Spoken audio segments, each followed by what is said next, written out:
Welcome back to the Neuroscience Meets Social and Emotional Learning podcast, episode number 116.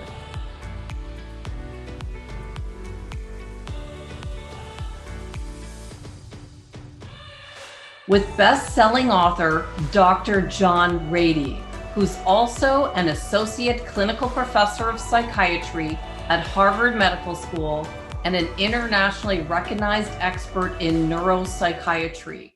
He has published over 60 peer-reviewed articles and 11 books published in 17 languages, including the groundbreaking ADHD Driven to Distraction series with Ned Hallowell. With the publication of Spark, the revolutionary new science of exercise in the brain, Dr. Rady has established himself as one of the world's forefront authorities on the brain fitness connection.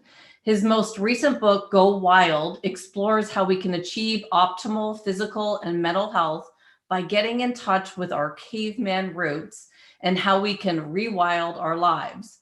Dr. Rady lives in Cambridge, Massachusetts, and Los Angeles. Hello and welcome back. I'm Andrea Samadi, a former educator who's been fascinated with learning the science behind high-performance strategies in schools, sports, and the workplace for the past 20 years.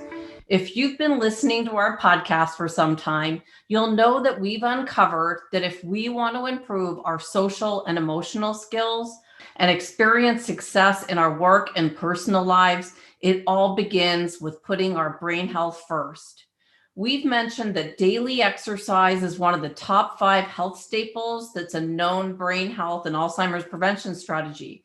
That was from our episode number 87, helping us to take our results, productivity, and health to these higher levels. I can't tell you how excited I am to have come across our guest today from a referral from someone who was interviewing me a couple of weeks ago. I always participate in Anna Alba's Thriving Parents Happy Student Summit. She asked me, have you read Dr. Rady's book called Spark, the revolutionary new science of exercise in the brain? And I had not. After I had read just the first few pages of his book, I learned about a school in Chicago called Naperville that provides a powerful case study on how aerobic activity can transform not only the body, but also the mind. I started making connections between the direction of our podcast when it took the direction of health and wellness with Dr. David Perlmutter's Science and Prevention series. And now there was a book about how this one school was using exercise to transform their students' academic performance. It took me back to my early days as an educator when I used exercise to calm down my students who were labeled behavioral. I was probably onto something back then without even knowing it. After I learned about the study and research from Naperville, I asked Greg Wolcott, the Assistant Superintendent of Teaching and Learning from episode number 64, and one of our first episodes, number 7, if he had heard of this school and the research, and he had. He let me know that Naperville is about 20 minutes from him, and he said, I have based interventions with several schools off the research and found MTSS interventions to have the strongest effect after PE. So I emailed Dr. Rady immediately. It was late in the evening, and I asked if he would come on the podcast as a guest, and he responded right away and agreed to set up our interview. His book, Spark, is about cementing the idea that exercise has a profound impact on cognitive abilities and mental health. It's simply one of the best treatments we have for most psychiatric problems. I couldn't have been more excited about speaking with him. Well, I could, and I was, when I began reading his most recent book, Go Wild, Eat Fat, Run Free, Be Social, and Follow Evolution's Other Rules for Total Health and Well-Being. I almost dropped my phone when I read the last page of his foreword when I learned it was written by Dr. David Perlmutter, whose Alzheimer's Science and Prevention series inspired our podcast to take this turn towards health and wellness last summer. Let's hear from Dr. Rady. Welcome, Dr. Rady. Thank you so much for taking the time to speak with me today from Los Angeles. Yes, I'm glad to be with you. It's a beautiful day in LA, so I hope it's nice where you're at too. It is. It's a beautiful day in Arizona, and I feel so grateful to have this opportunity to spend this time with you. So thank you so much. I know that you've got interviews scheduled all day. So thank you for being with us today to share your knowledge on the Neuroscience Meet Social Emotional Learning podcast. Very good. Very good. I'm interested in your questions, but also in your podcast. So thank you for having me on. Thanks so much. Well, before I get to the other questions that I have for you based on your books, I want to talk about something I read in the beginning of Go Wild, that a chance meeting with somebody changed the direction of your life. And I wondered who that was, who had such an impact on your work and the direction you took with what you're creating with Spark and Go Wild. There are two that come to mind. I'm not sure which one I referred to. Was it? It wasn't the woman with the diet side of things, or was it the professor with exercise? Which? I'm not sure, because I didn't get to the point. They hyped it up in the beginning, and I've still got the second half of your book to finish. So I thought I'm going to ask him, because somebody made you go in the direction that you went in, and I wondered. Well, yeah, no, I think that was early in my career when I was beginning to talk about attention deficit disorder, and I was talking about it as something that was much more common than we were paying attention to. And this is back in the early 1980s, which is before most people were born, I'm sure. But we were not attuned to attention problems much. And I was seeing it a lot in adults. And this one professor, very famous guy, came up to me and said, "Can I come and see you?" And so I said, "Sure." So he came to my office and we met, and he said, "Look, I'm a marathoner. I've been a marathoner all my life. And I had to stop about 6 months ago because of a bad knee, and I'm rehabbing it. And just for references, before we had the quick operations we have now for knee problems. So, but he said, since I haven't been running, I have all the symptoms of attention deficit disorder. Had all the symptoms of attention deficit disorder in adults. And he said, it's really come on since I stopped running. And rehabbing his knee and all that. So I treated him with some medicine, and he got much better. But then I followed him out, and after about another 4 or 5 months, he was back to running a bit, and then a bit more, and then back into training for marathons. And so both of us agreed that he didn't need the medicine anymore, because he was back to being this hyper-productive self, which before he was sort of stopped. He had all the symptoms. He couldn't pay attention. He was getting angry. He was getting frustrated. He was procrastinating, all kinds of things that we see a lot in our ADHD population that he had and had never had before, because he was always training for a marathon his whole life. So it hit a light bulb for me, is that, hey, exercise is really self-medicating for a lot of people. And so it really opened up the whole vista of, one, of ADHD, and two, of exercise. So that really changed my life. I love it. And I know you've got a book out on ADHD, and you've got a new one coming out. Yeah. What can you tell me a little bit about the one coming out? The one coming out is ADHD 2.0. It's out. It's out in end of January. Oh, got it. So it sort of brings people up to speed on the new way of thinking about the brain, and specifically about ADHD in the brain, and really is a collection of what we know now, sort of an update. We wrote our first book in '94, and 2 others in between, and this is our last, and it's very compact. so people have a chance to really get into it and understand the new science as well as the new treatments that are out there. Well, it's really helpful, Dr. Rady, to have your expertise behind some of these theories that we all know are so helpful. Like, we just feel better when we're exercising. And so to have the studies that you've done behind it really helps.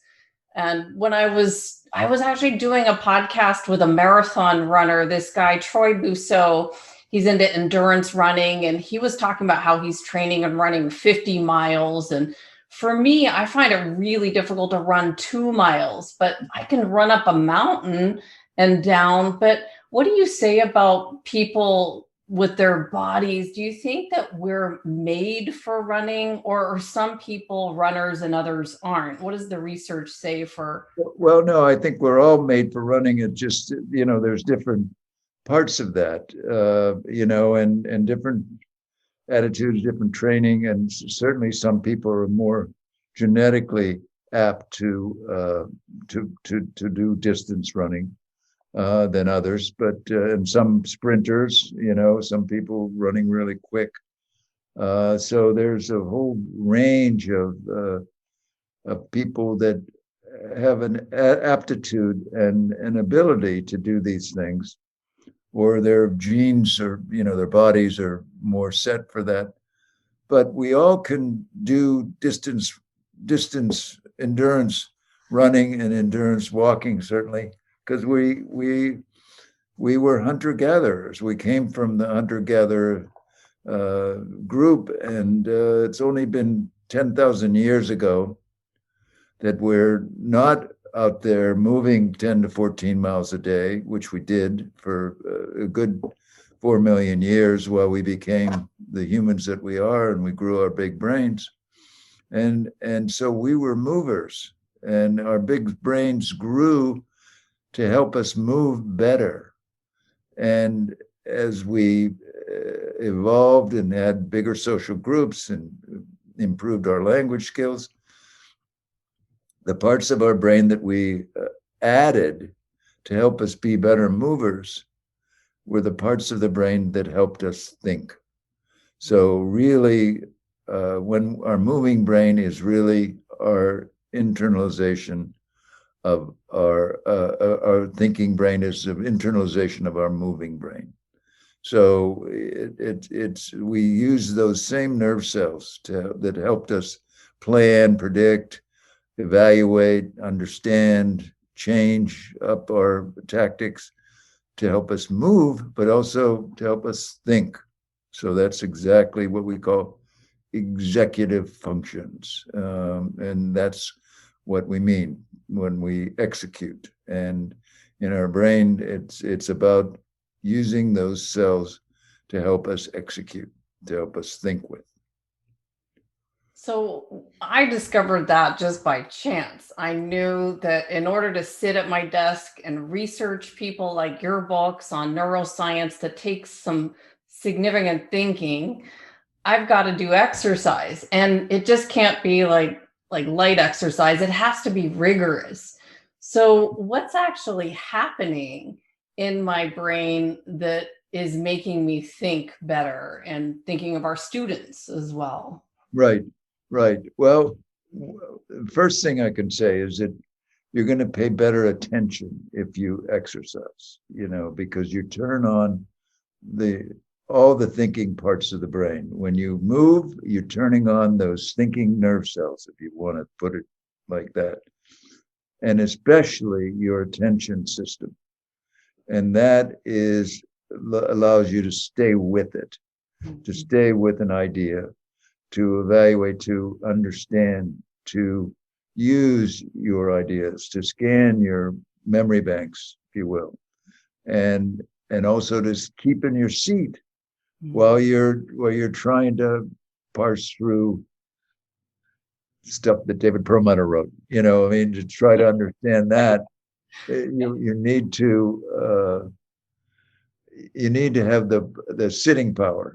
And also the attention to go with it, so that you can understand things. And so That's a big one. And we make a big point of that in our new book, ADHD 2.0.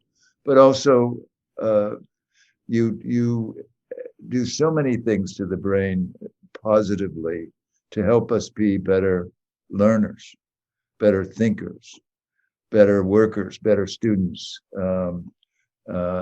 And by the way, it also exercise also makes us more social. Okay, not only are we able to think better and manage our emotions better, but we are more social after we exercise. For multiple reasons, because we get our brain queued up, we're better attentive, we are more motivated and all that. But we also release the bonding hormone, oxytocin. And it is a powerful hormone that we have that helps us want to be bonded and connected to others.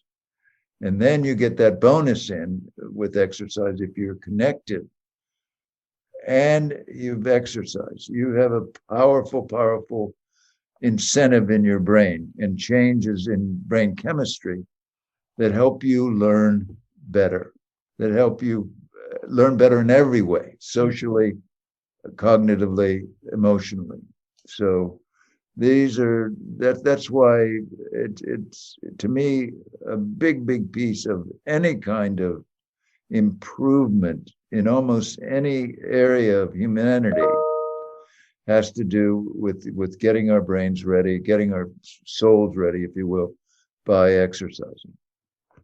Well, I'm just curious, what does your routine look like from this study? And I know that you spent some time being a monk, so no, only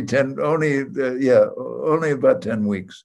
all But right. still, it was great. That was long before, but that was when I was in college. So yes, Zen monk. Yes.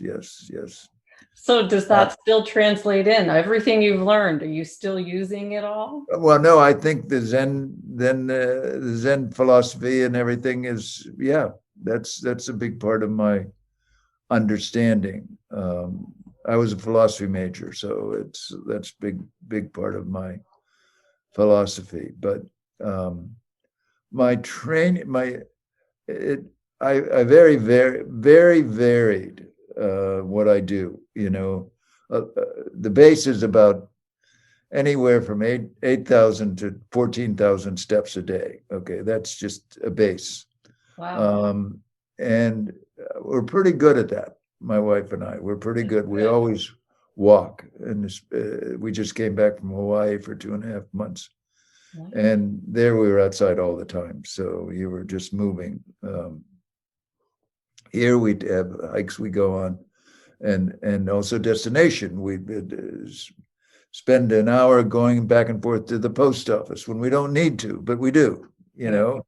Or walking up to get groceries, and that's another 1.5-mile run trip. So, and we schedule our day like that. Plus, I merely got in with COVID and being confined. I got into the kettlebells. So I have a whole series of kettlebell routines that I do using YouTube's, a kettlebell with Amy, kettlebell with Chi-Chi, I just love it because, 10, 15, 20 minutes of throwing that bell around, great for your muscles, but also get your heart rate up a little bit, but you really need to move. And another important one for people to recognize and use is something called the 7-minute exercise. It's a great little app. You put that in your browser, you'll get there, and done by friends of mine in Orlando, Florida, who put it together a while ago, and it's now the New York Times. It's now Johnson & Johnson actually supported it, and so it's really 7 minutes, and you exercise most of your major muscle groups. And it's adequate, especially for a quickie, so to speak. So yeah. Love it. I was just curious about that. Now, if we could kind of turn it a little bit to nutrition, because we've made the case that why exercise is important for the brain. And so in chapter 3 of your book, Follow the Carbs, with a case study of Mary Beth Stutzman, it caught my attention because her story kind of mirrored, but hers was way worse, to my health challenges back in 2016 when I started looking at changing my diet and trying to figure out what I was going to eat. And I did a podcast episode with a fitness trainer, Jason Whitrock, who talks about the keto diet and how he discovered eating fats.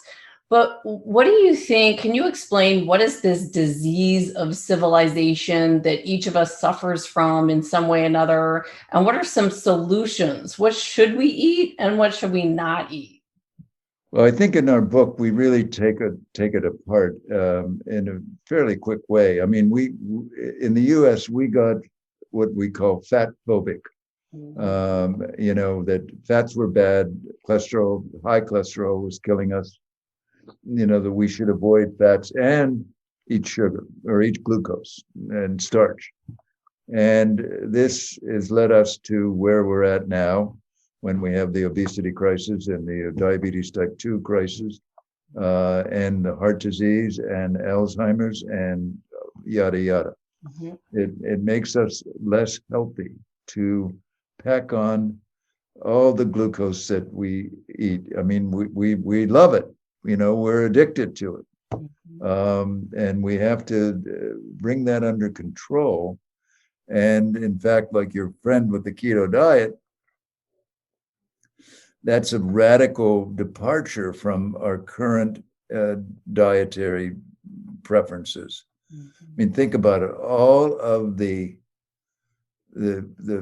quick foods, the foods that are so inviting, the potato chips, Doritos, all that stuff is carbs, carbs, carbs. Right. As well as our favorite comfort foods. Oh my God, mm-hmm. Pasta, pizza, those are carbohydrates.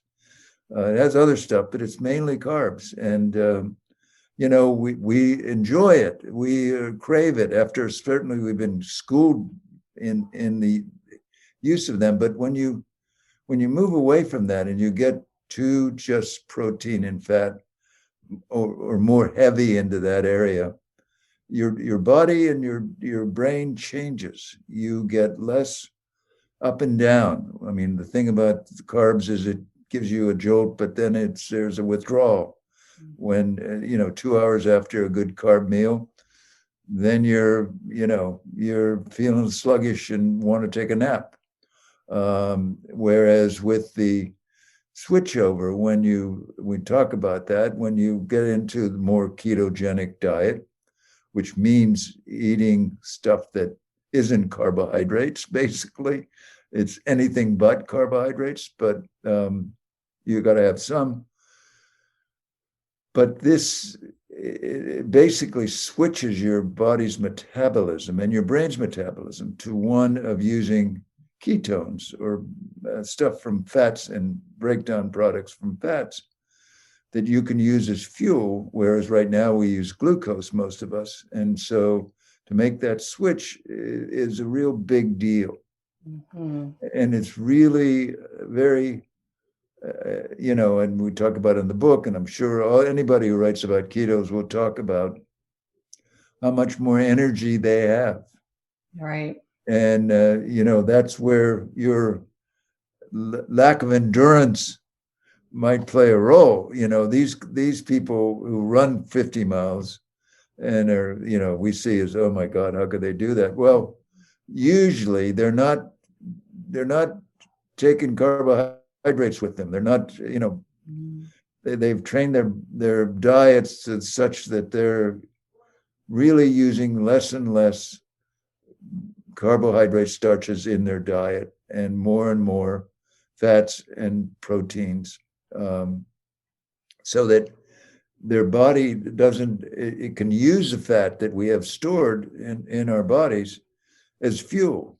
So, and this is really a big switch for your body. And I've had a number of patients. I did it for about 3 months. I think I talk about it in Go Wild a bit, or in Spark. I'm not sure where I talk about my own journey, and very briefly. But you know, I lost about 10, 15 pounds that I didn't think I needed to lose, because I was in very good tip-top shape in those days. And but just by going on the strict diet, I lost weight, and I was eating as much as I wanted of the right kinds of food. So plus my energy was really high. I was exercising very much then. So yeah, and so I had the fuel. And it helped. And, I loved reading in Go Wild about blaming someone for fat phobia, because I always wondered, where did I get this from, that butter is bad for us? I don't know who taught me that, but I loved having someone to blame. That Ansel Keys from University of Minnesota, he did Yep. some studies on fat and cholesterol. But can you explain why, why do we get lean when we're eating higher fats? Just because it was such a huge shift for me to suddenly take a thing of butter and put it in my coffee. That's how I started. I started doing that because this Jason Whitrock, he was this bodybuilder, all lean, and that's what he was doing. So I thought, I'm going to try this. And then this other guy, Dave Asprey, builds this whole business on bulletproof coffee that's Oh based yeah. on, putting butter in your coffee and eating higher fats. And now I've got MCT oil on the counter, and I've never been leaner and more sharp, able to study this neuroscience stuff. And it's all because of a change in diet. So what? Yeah, no, it does it. You made the switch, okay? Or maybe you're the more of that. The more calories in your diet that it's involved with fat and protein, the less it's going to be involved with glucose.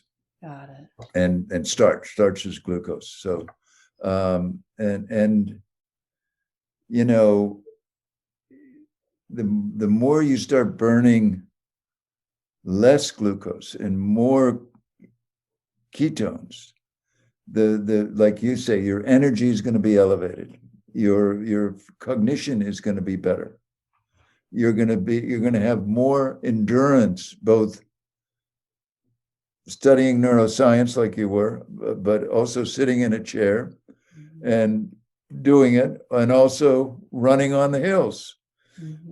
It really helps foster sort of the more enduring kinds of things that we as hunter-gatherers really were about. And the whole point we go back to is in Go Wild especially, is that we didn't have potato chips back then. We didn't have crackers.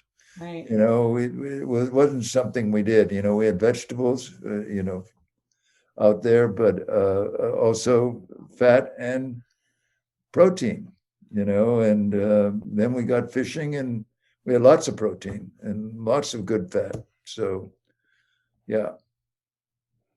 Well, now we've kind of got this idea with exercise in the brain and understanding how to eat right. There was something that I thought was key that you mentioned in Go Wild, and it was about the brain-derived neurotrophic factor, or BDNF. You talked about it as miracle grow for the brain and how important it is for our brain health. How does nutrition, or what we're choosing to eat, have such a profound effect on BDNF and be so important for our brain health? Well, because it really does impact the development of our brain and the feeding of our brain. What we do know, the offset of that is high glucose levels. They are seen as toxic to the brain, so that it really can injure our brain. And so, and a big thing that it does is suppresses the production of high glucose levels will limit the production of this glorious compound BDNF, which is really the master switch in terms of learning and healthy brain development. We now see it as an antidepressant, an anti-anxiety agent, anti-craving agent. So this BDNF is really a big deal. Mm-hmm. And it's also the key growth factor, and there's a lot of them, but BDNF is the key to prevent the onset of cognitive decline in Alzheimer's disease. Mm. So the science of exercise and diet really took off when we learned about exercise and diet being involved in preventing Alzheimer's disease. And so you see all these panels of what to do as an anti-aging push. Exercise is the top, right beneath that is diet. Mm-hmm. Then right alongside of that is connection, being connected to others. Yeah. Those are the three, and then you got other things with I call the wellness levers of sleep, mm-hmm. and being outside, being in nature. You know, you're going up the mountain today, mm-hmm. is being out in nature already. You know, mm-hmm. and it's great when you can do that.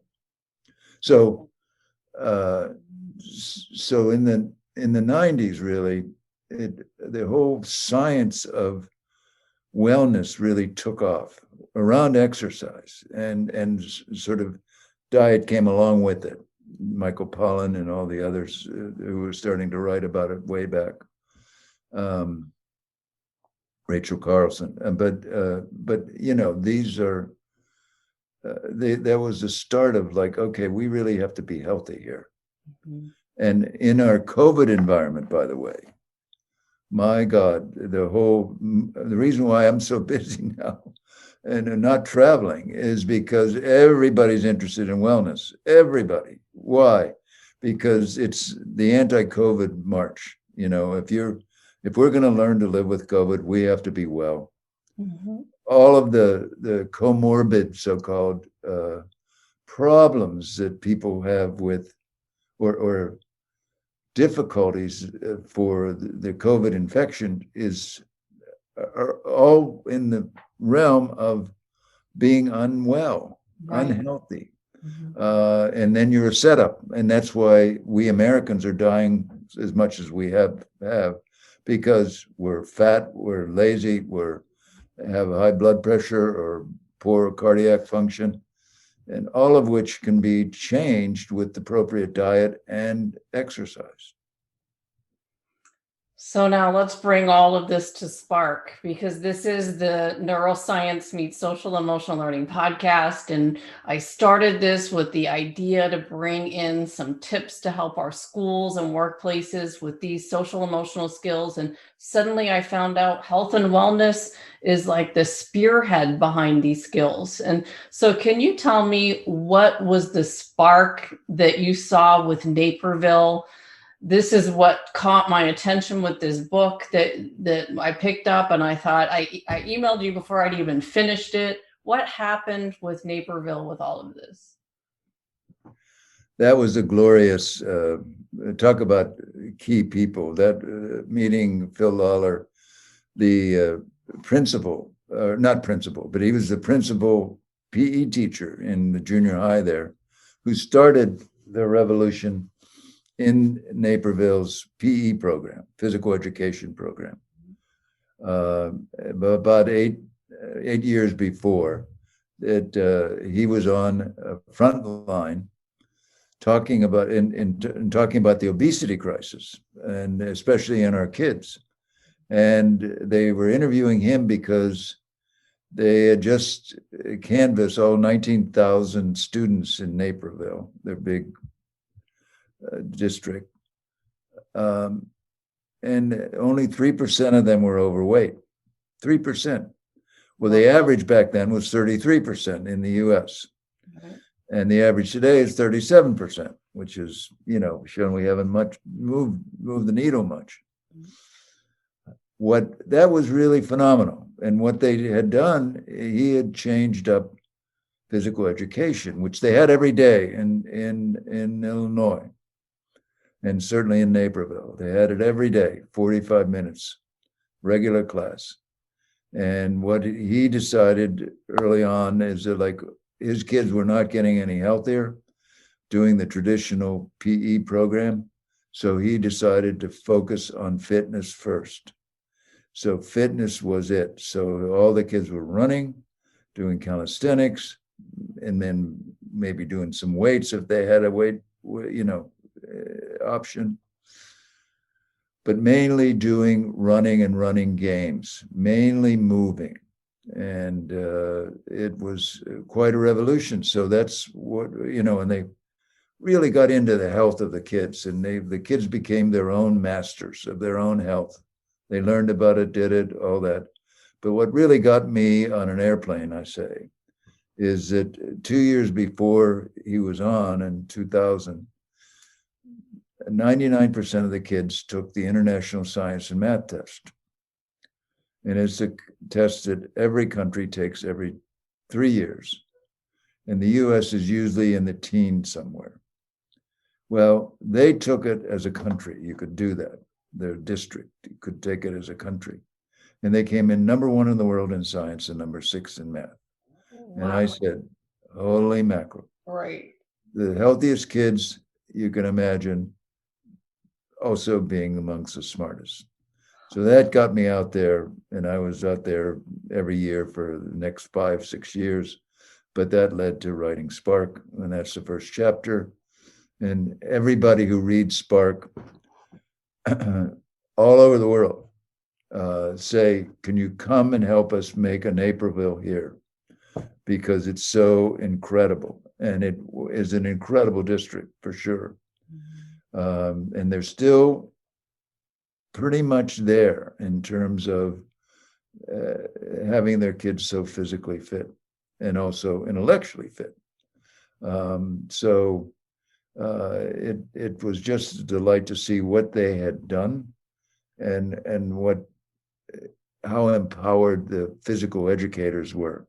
I mean, they were interested in the latest neuroscience, and wanting to be able to talk about it in every way. So it was really a nice, important marriage for me. So what I really liked about that story was one of the students talked about how they took those skills that they learned at Naperville into university. So they're studying for their university exams and they're stressed out.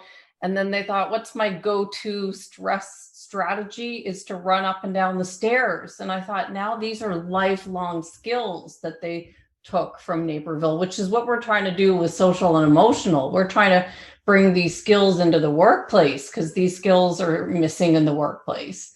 So that's what I really caught my attention. I thought, wow, that school now built a lifelong exerciser, which was pretty cool. Oh, and I thought I talk about this story a bit too, but one of his Phil Lawler's co-teacher was Dr. Zukowski. Mr. Z, he was called in the school, and he was a football coach and a big guy, tough, but also, demanding, and but gentle as a lamb, really. And one of the things he wanted to, he was in the high school, one of the high schools, and he brought back in a big way dancing, doing, different kinds of dance for 4 weeks, 4-week module in the PE class. But he noticed that the kids were not talking to each other. So he developed this strategy on his own long before Spark came along. of having the kids talk to one another. New girl, new boy, computer generated every day. They'd have to talk to one another, introduce themselves, etc. He gave them scripts to use, like what's your name, next time, where are you from, what's your favorite this, just to get the conversation started. And you got part of your grade on the test at the end is how much information you could get from a 10-minute encounter with a new person. Wow. So you talk about social emotional. I mean, the big thing is in psychiatry and psychology is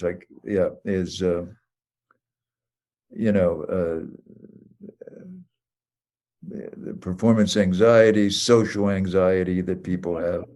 Well, this is a way of normalizing the treatment for social anxiety is practice. You practice social interaction. Mm-hmm. And what I added to their bag of tricks by coming and seeing what was going on. And I said, and I learned about this and I was just stunned. It was like, oh my God, what is, easy, stupid thing to do. But it really avoided a lot of troubles.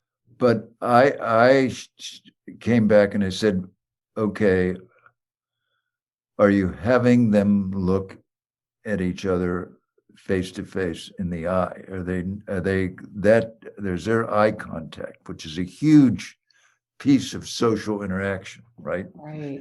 Right. And we've learned this from the autistic studies and all that kind of stuff. But so he just said, well, okay, you're right. They look down at their feet or, and read the script or that's what they're doing. So he the first time he went back to this and he asked people to tell them what their new partner's eye color was.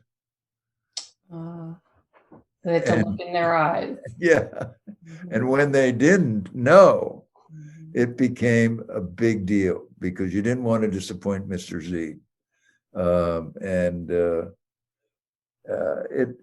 It really cemented that whole social interaction, and everybody was doing it, so it was no big deal.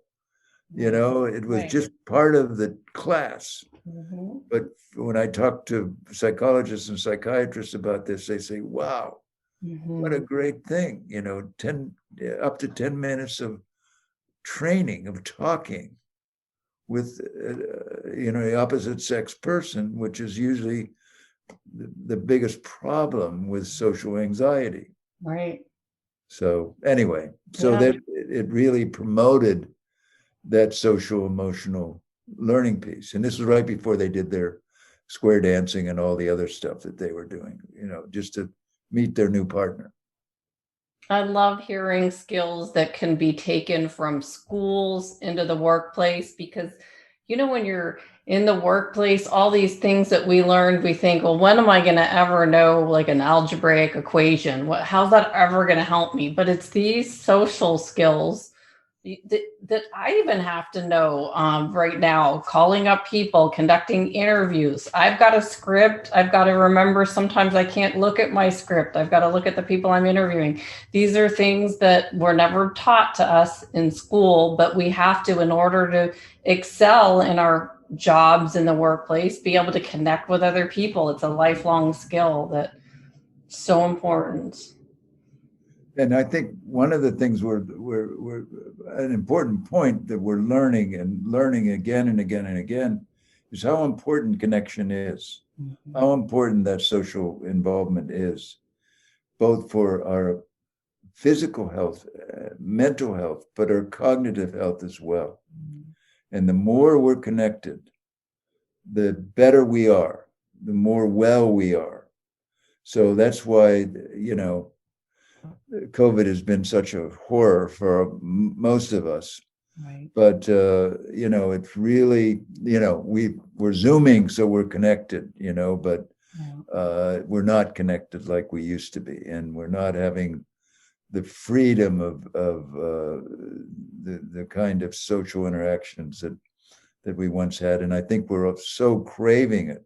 Mm-hmm. We're seeing we loosen up the restrictions, and all of a sudden we're seeing the numbers grow.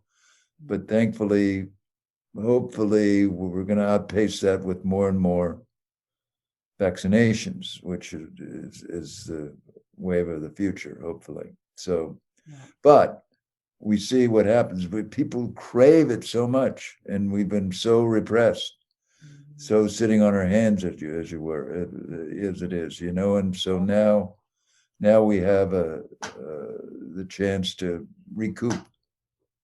Definitely.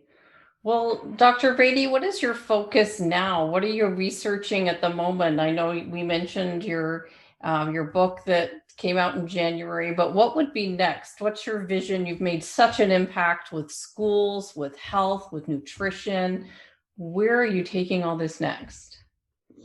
Well, I have a nonprofit called sparkinglife.org, and which contains a lot of my writings and stuff that we're doing, and we're working with the recovery population, recovery centers around the country that are using exercise as a key part of their recovery program.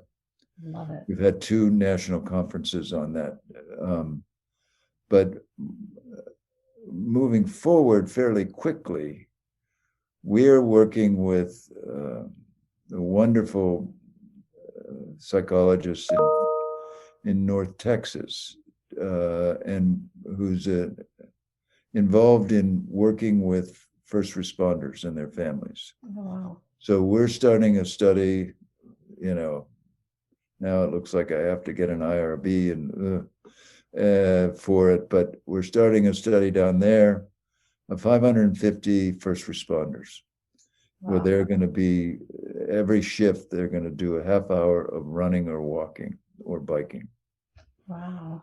And we have partners like Samsung, like another one called InBody, which has a way of measuring their body fat and body water and cellular water and all these algorithms to tell you how much inflammation you have. So, and it's just enormous, exciting what we're going to do.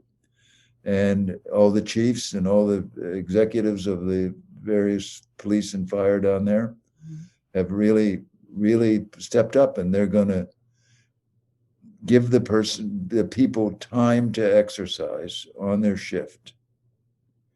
And then we're going to evaluate them to begin with, and then at the end. So end of 3 months. So we're going to study, whether or not this can. We predict that it's going to have a pretty good impact on the overall wellness of the population and ability to deal with the inevitable trauma that they're going to witness along the way. I mean, they're just absolutely. Yeah. Yeah, my husband's always been involved in volunteer fire and policing. So that's a big part of our world over here. The stress that they see, he goes out on a volunteer basis to try to relieve some of the stress that's going on with some of the paid officers these days. Yeah. It's really amazing the kind of daily, or not, the continuous stresses that the job really implies, and to give them the start to continue their wellness with exercise, at least it will be a beginning for them, and a half hour a day, that doesn't sound like much. It's not, but it's a real beginning for them. So. Well, you've done a lot of work for humanity with our schools, with our first responders. Dr. Rady, I want to thank you so much for your time with me today, talking about your books and your research. If someone wants to contact you and learn more, is the best place johnrady.com, or is there other places? Yeah, that is the best place. And And then we have a Facebook page that's now being called Sparking Life. The Facebook page.